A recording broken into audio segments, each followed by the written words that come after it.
For those of you tuning in, you were seeing a prop that we stopped, so Mike can go grab the prop. I mean, this is kind of, I didn't know that something that was just getting started could already break. It's oil specific, and people have pointed that out. Hey, you know, Apple makes 20 billion or more a year in California.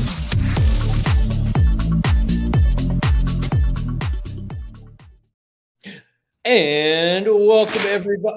Hey, Mike, what are you doing here? Just a little peekaboo. Yeah, I'm ready. I'm ready to talk about energy and what's making the headlines and how it's coming into the energy conversations, the daily energy stories that we're having on a daily basis. I live it and breathe it every day. So do you. It's been a long week. Mike, I guess the bet. Look, I love having these conversations with you. I guess if I was just sitting here thinking, man, where can I find out more of these conversations? Where can I tune into these two bros who are talking energy on a realistic point of view, covering the headlines? Where can I find out more of this? I would probably tell myself, hey, JP, why don't you head over to YouTube? Why don't you subscribe and get alerts for Energy Facts? So whenever we go live, you'll be in the know. You'll be in the now. You'll have the comments. We already have comments rolling on them. We got Justin Brignat saying, happy Friday. Ready. Justin. I think Justin's probably immediately. We have my beautiful wife saying good morning from our upstairs. That's right. So, hey, look, honestly, for those tuning in, you can check out our old, Daryl's in the house. I love it, Daryl. Daryl, it would not be an EFC without Daryl. Would not be an EFC without Daryl or Bob. We have another good morning right there. Gina, good morning to you too. I love it. So we got, hey, look, we haven't done this in the past couple of days. What Mike and I are trying to do, we're trying to go over the headlines on a daily basis. We're trying to, blowing up. Hey, we're doing Energy Fact Checks. I ain't got time for this. People missed the last 2 days. Apparently, they're excited. Listen, well, I was traveling. You were traveling, and look, I think out of 14 days that we've done, probably about 10 days, 8 or 10 days. It's pretty good. So, honestly, I've enjoyed doing this, and we're going to keep this on a regular basis. So make sure you tune in next week because we're going to be doing probably on a daily basis as well. Mike, a lot of energy stuff going on right now. Before we kind of share this article, we had a kind of a quick discussion. So these are again, as we talked about, these are daily headlines. However, these do play into the energy conversations that have just evolving, which is why it's so important, I think, to kind of stay on top of these Energy Facts chats. But Mike, we've been talking about the whole wind side of things, the offshore wind industry and kind of what's going on with that. And we kind of we covered several headlines this week and last week about kind of how the projects are failing. They're not getting the return. The main contractor, was it Ørsted? Is that right? Ørsted. They haven't even made the decision if they're going to completely continue to fulfill the contract and kind of to keep continuing to build this stuff. Not only that, they're asking for more subsidies, 10% more, and also. So at the end of the day, look, Mike and I both love energy. We love all sorts of energy, but it has to make sense. We're not here to villainize any sorts of energy. We're here to kind of talk about the truths of it. So offshore wind is kind of, it looks like it's kind of in a hot water right now. But that being said, I saw yesterday, Doug Sheridan did an article about the Department of Energy secretary. There was this bit, and she posted I think yesterday or something like Secretary Granholm? I didn't see it. Okay. It was this huge pep rally, this is the future of energy. It's going to be offshore here. Blah, blah, blah. I read that the New England is the Saudi Arabia of wind harvesting. It's always this. Why do we always compare on? They do that with lithium extraction in El Centro in geothermal plays, the Saudi Arabia of lithium. Why do we want to be the Saudi Arabia of anything? Well, it doesn't make sense to me. Well, I think so. Anyway, so she did this pep rally, pretty much talking about the future this, future that. Right. And I'm thinking that is such a disconnect with the realities of what's going on in the newspapers. Right. So this hurrah pep rally and all that stuff was a huge disconnect between the energy realities of what's currently going on in that space. So I thought that was a kind of a very weird, again, just false hope, false promises. I don't, whatever you want to call Well, it. what the Wall Street Journal is calling it is the Great Northeast Wind Bailout. And we, like you said, we talked about it with Orsted a couple of Wait, are we weeks hitting? ago. Are we in the? Are we in the? I'm on the wind. I'm on the wind. Yeah, this is a headline. This is from today. This is from today. Hey, man, So I the don't great, know. oh, there it is, the Great Northeast Wind Belt. But this is the most important piece, and you in this article, and you mentioned it. I'll quote this paragraph. They want the White House to let offshore projects qualify for, quote, bonus tax credits, which the IRA conditions on using U.S. manufactured content and building in, quote unquote, energy communities. These subsidy sweeteners would boost credits to 50% from 30% of a project's cost, yet the projects don't meet either condition. So wait, time out. So you just said 50%. As of last week, it was at 40%. So within a week, they asked for another 10% of subsidy. They need it 50% just to get these things moving. So it went from 30%. It went from 30%, and then they were like, To okay, we're gonna go 50%. back to the table, ask for 10% more. Right. So These aren't manufactured in the United States, yet we want to qualify for all the goodies in the IRA that requires projects to have components manufactured in the United States. They want bonus tax credits that they do not qualify for. So first it was 30%. As of last week, it was 40%, and as of today, it's 50%. Wow, that's Right. that's pretty aggressive exposing of kind of the realities of this project, huh? Yeah, and if you're a common person, a voter in the United States, and even if you support the IRA, which it's important to move technology along, why would you feel comfortable when the law is being bent and totally violated in favor of a technology that is not commercial at this time? Yeah. It's just not commercial. And that's the fact. When we talk about energy projects, we want them to be commercially viable. We want them to be economic projects that stand alone on their own merits, not requiring the taxpayers to fund the project, even though it doesn't qualify for the bonus tax credits. Hot take. Yeah. NIMBY that a hot mentality. It seems Oh. like we take the reliable, affordable, responsibly, environmentally responsibly produced energy from the United States, and we NIMBY that out to whether it's Saudi Arabia, Russia, Venezuela, wherever we get our oil from, right? We Right. NIMBY it out of there. Why don't we NIMBY these technologies, the emerging technologies? Why don't we NIMBY that to see if it works before we kind of bring it, right? I mean, if we're on this NIMBY mentality where it's, hey, it's not my backyard. Let's NIMBY the technology that doesn't work that we're just bending the law to get more subsidies for, and just see if that works. That's Well, one of the things I compare it to, I always compare it to our geothermal development. And what we look at, we've looked at pricing data going back a full year in our region and said, okay, what can we sell power for based on the market today? Oh, wow, we're economically viable today. There's plenty of projects that are clean energy projects that qualify today and that are economically viable today. In other words, they are commercially viable today. So why would any industry, any sector of the clean energy spectrum get bonus tax credits? That should not happen until we've exhausted all clean energy technology that can work today. And here's the deal. I mean, it's that simple to me.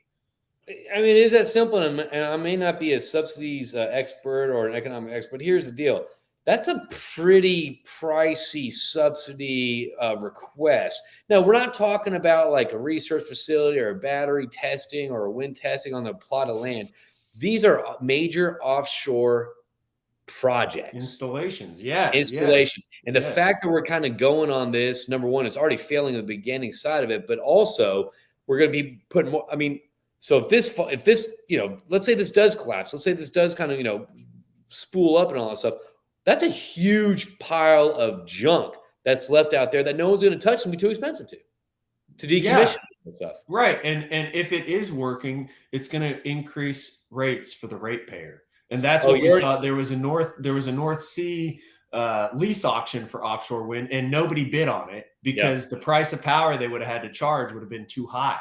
So if we force these projects in the Great Northeast or offshore California, if we force them through, it's going to result in higher rates for the ratepayer. Right. That's what will happen. But you're also seeing this discussion of higher rates for the ratepayer from utility companies right now. I think there was an article. I think Daryl actually tagged us in. I think it was Colorado or something like that, where it's like now the consumers are getting paid. Dude, my electricity bill is Cheech and Chong high. It's through the roof over the past couple months, and it's like, Onyx like, well, what do we do? I'm like, listen to Energy Facts chats. Like that's the only thing you can do right now. Yeah. Just get explained why you're getting hosed. Let's go to the next. What do you want to cover? The next one. We've been covering it a while. Let's do the emissions disclosure rules coming to corporate America. Man, that was my go to. All right, go talk about it. Go ahead. No, I'm not gonna talk about it, but I'm gonna say, look, Mike, when you and I first began our friendship, our energy friendship, I guess you can call it, to turn to a real friendship, a brotherhood, if you will, at least. Like we were discussing, you're like, JP, what is nobody I'm in California, y'all are in Texas, you got people up in the Pittsburgh, nobody cares about California policy or energy policy. That I said, Mike, that's not true. Policy spreads, policy is contagious. So that is a perfect segue. I mean, you look at California talk about, banning, ICE engines by 2035, all that stuff. Well, New Jersey followed that. Other states follow that. Other states follow the electrification mindset that California has, the NIMBY mindset California has. So, Mike, this is a perfect segue for you. So, emissions disclosure rules coming to corporate America. Yes, and this is why people should follow California, because this article specifically mentions that California and the European Union are both poised to approve these rules. So why does this matter? And I'll quote from it. The size of the two economies, if California was a country, it would have the world's sixth largest economy. That's wrong, because we're going to be the fourth largest economy. And EU as a block ranks third. So they're blocking EU as a whole block. That's a weird way to put it, Wall Street Journal. But nonetheless, it means that few large companies can duck these rules, because California is such a large economy. The EU as a block is such a large economy. Every large company is operating in these regions or in our state, as well as throughout the United States. So effectively, all of these companies are subject to these reporting rules. Okay. So what does that mean? That means that if you're a public company not doing enough reporting, you're going to have to layer on a whole reporting department. If you're a private company that's over $1 billion in revenue in California, you're going to have to roll out all these reporting groups that you've never had before. And that's free. You don't have to hire any people to that. Yeah, exactly. You're gonna have to hire consultants just to figure out what you have to comply for. And by the way, if you've ever hired an environmental consultant, that is not cheap, because not many people know what they're doing. And even in some of those cases, the consultants are making it up as we go, because all of these are new programs. So everybody has to figure it out. So all of these companies have to figure out how they're going to report, who they're going to report to, what they're going to report, what consultants they're going to report with. And it's all going to come through tying California to the EU, which then ties in the United States to all of this. And at the end of the day, for those out there, all that means is that increase in cost to do business is just going to go. It's going to impact the consumer, which means a higher living cost for everybody out there. Right. And, when I saw something or a higher cost for your goods. Yeah, that's everyone. Yeah. That's same. That was the same thing. So way to echo what I said. I love it. Each other. Hey, you know what else I saw? You know what else I saw? I saw this too. I saw, and again, this is kind of upsetting too, because it's like, I don't think that there's a lot of politicians that want people to engage in energy conversations or to learn about energy conversations. Because, I just saw, I think this morning, Gavin was Governor like, Newsom. Whatever, man. Put some respect on it, JP. I'm sorry. Just silence. Anyway, so Well, no, I mean, honestly, it's like it's so frustrating. It's so frustrating because the rhetoric and how it's delivered is like if you do question energy or you do want to learn about energy, then you're kind of an idiot. Like Yeah. because the statement was like this. It's like it's not that complicated. For those out there saying it's I'm going to paraphrase it. It's not complicated. It's oil and gas. So I'm sorry, it is kind of complicated. Like this entire conversation is complicated, and to lump into that it's not complicated, that means a lot of that you're telling the people on the other side of the box that you're speaking to, like, hey, don't think about this. This is the only thing. Why? And that's not a healthy discussion. That's not energy facts chats. Yeah, and we've talked about this, that the energy boomerang will come when the people cannot afford the energy or it's not available. And so what I've been doing as Governor Newsom and Attorney General Bonta have been in New York for Climate Week doing all the press events, I've been looking at the comments in all of their tweets. They've been very active. Oh. Of course, they're trying to push, this idea that we need to punish big oil. And when you go through those comments, I would say 98% of them are very negative. They are not in favor of this. I read those comments too, and it is shocking to see how many people are like, "Hey, stop taxing, stop bringing. You're just can't take it anymore." Right. People can't take it anymore. Hey, I got a question real quick. I know you got to go somewhere, and that's fine. KUSI News, KUSI News. Yes. Okay, I want to talk about real quick, and then let's go real quick. Are you enjoying California's green energy revolution? The average San Diego County gas price is $5.989, and you're trying to get in touch with them. So that means people are starting to talk about this. People are starting to kind of bring this up, which is I love seeing. So let's take this real quick. Let's take the comments real quick, Mike, and then I think I had to wrap this up because I know you got to go and I got to go too. The only other headline that auto workers, they're striking and Tesla's taking over. So we talked about that early in the week. That article mentions it. Tesla is playing chess and Detroit is slowly dying or quickly dying, however you want to look at it. But the transition is happening here in California with 20% new vehicles sold, EVs, mostly Teslas. So it's interesting to watch. Daryl, you popped Daryl up. Did Daryl have a gem for us? How do you price for heat only? BTU using it for heat, hot water, and cooling, which decreases electronic demand by 4. Electric demand, including other ways in the equation. Yeah. If nobody's reading that, they're not going to know what you're looking at. Better follow UN SDG and Davos reports. Davos reports includes C40 cities demand destruction. Okay. I mean, he's in the weeds. I love it. Yeah. He's talking about JP Morgan and renewables and countries need to take land, even if that means eminent domain grabs. I don't follow all that. You know what I did see? I saw a carbon offset where the company that has cut down the most trees in the United States, Weyerhaeuser, is now selling 50,000 acres of timberlands as carbon offsets. How much you want to bet they clear cut that land 10 to 15 years ago? And these are like baby sapling trees. And they're like, oh, we'll sell it for carbon offsets now to monetize it in this phase of it.